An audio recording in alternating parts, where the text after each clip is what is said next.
Okay, so for the first time in over 50 years, America is finally going back to the moon. But get this, a really public, really nasty fight just broke out between NASA and its star contractor, SpaceX. And it's revealed something huge. The mission we all thought was happening, well, it might not be the mission we actually get. So what kicked this all off? It started with a bombshell question. Picture this, late 2025, the acting head of NASA goes on live TV and basically threatens to fire SpaceX, to just cancel their multi-billion-dollar contract to build the lunar lander. You gotta be asking yourself, what on earth is going on here? Yeah, the whole drama really got started when the acting NASA administrator, a guy named Sean Duffy, decided to just publicly call out SpaceX, and not just the company, but its CEO, Elon Musk, basically telling the world their partnership was on the rocks. So Duffy goes on CNBC and lays out NASA's side of the story. He frames this whole thing as a matter of national security, you know? He's saying SpaceX is falling behind, that their delays are putting America's race against China at risk, and then he drops the bomb. He threatens to open up the contract to competitors, like Jeff Bezos's Blue Origin. Ouch. Well, in a move that surprised literally no one, Elon Musk was not about to take that sitting down. He immediately jumps on his own social media platform, X, and fires back with this super personal insult.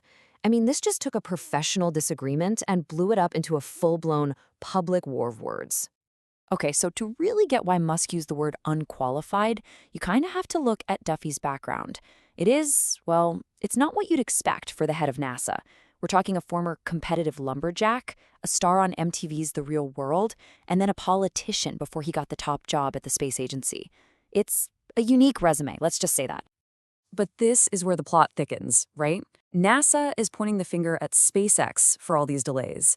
But is SpaceX really the only one behind schedule? To figure that out, we've got to zoom out and look at the whole Artemis program. I mean, look at the timeline for the Artemis 3 moon landing. It's been slipping for years. It was originally supposed to be 2024. Then it got pushed to 2026. Now the official target is 2027, and who knows if that'll stick.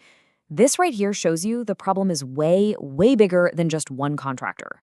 And let's get specific. Think about NASA's own giant rocket, the SLS. It took 11 years just to get to its first and, so far, only uncrewed test flight. Now compare that to SpaceX. In less than half that time, they've flown their Starship system over 20 times.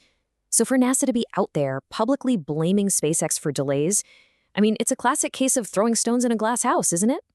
But this whole public pressure thing, it totally backfired on NASA, because it forced SpaceX to open up the kimono and reveal what they'd been working on behind closed doors. In response to all the criticism, SpaceX just dropped this massive update. They basically showed all their receipts to prove they were, as they put it, moving like lightning. So let's start with just one number, 49. What's that? That is the number of official project milestones SpaceX has already completed for NASA on the Human Landing System contract. And they're saying that most of those were done on time or even ahead of schedule. So much for being behind, right?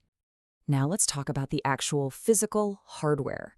SpaceX showed off a full-scale model of the inside of the lander, the cabin, where they're testing all the life support stuff. But wait, there's more. They have a second full-scale model that's just for drop tests. They are literally repeatedly smashing its landing legs into fake moon dust to make absolutely sure they can handle the landing. And this get your hands dirty testing approach, it goes for all the crew systems. They've tested the astronaut elevator and the airlock using the actual lunar spacesuits from Axiom. They've made sure the critical docking adapter, the part that links up with the Orion capsule, actually works. They've even been shooting tiny projectiles at the outside of the lander to simulate getting hit by micrometeoroids in the freezing, boiling temperatures of space. And you can't forget about the engines, right? The heart of the whole thing. They've put their Raptor engines through the ringer, running them through entire simulated moon landing sequences on the ground. They've frozen them solid to mimic deep space and then proved they can fire right back up. And maybe most importantly, they've been tackling the single hardest part of this entire mission, figuring out how to transfer super cold fuel from one ship to another in orbit. And finally, you've got the brains of the operation, the software.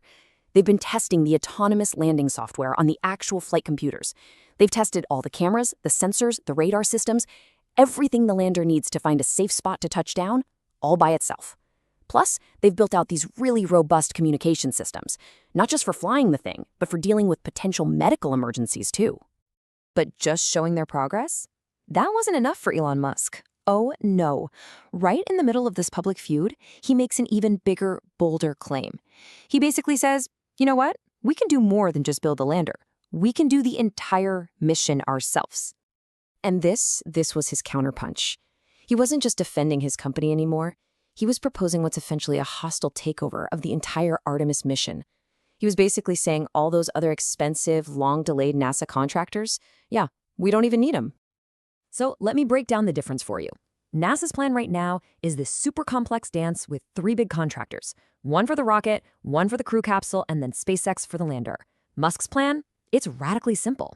Just one contractor, SpaceX, doing the whole shebang with its own flight-proven rockets. And check out how simple this would be. The astronauts launch on a Dragon capsule. We know that's safe, it's done it a bunch of times. They meet up and dock with a Starship waiting for them in Earth orbit. Then, Starship does all the hard work, the whole trip to the moon, the landing, and the trip back to Earth orbit. When they get back, the crew just hops back into the Dragon for a nice, safe splashdown. It's just so much simpler. Okay, I know what you're thinking. This all sounds like a pipe dream, right? Maybe just an outrageous negotiating tactic from an angry CEO blowing off steam. But then, just when you thought things couldn't get crazier, Washington, D.C. throws this massive political wildcard into the game. And just like that, Sean Duffy is out. President Trump appoints a new, permanent administrator to run NASA, and in the blink of an eye, the entire power dynamic of the Artemis program gets turned on its head. So who's the new boss? Get this. It's the billionaire astronaut Jared Isaacman. This guy isn't a politician. He's a pilot who has actually flown to space on a SpaceX Dragon. And here's the kicker. He is a known friend and ally of Elon Musk. And, well, this changes everything. What looked like a completely impossible power play from Musk just a few weeks ago is suddenly a very real possibility. With a powerful friend running the show at NASA, SpaceX might just have all the political cover it needs to push for its simplified, all-in-one moonshot. Which brings us to the final, absolutely critical question here. The race to the moon, it's not just about rockets and schedules anymore. It's about politics. It's about power. So will America's return to the moon be this grand government partnership we were promised? Or will it end up being the ultimate prize in a corporate hostile takeover? The answer to that question, well, it's going to define the future of space exploration for all of us.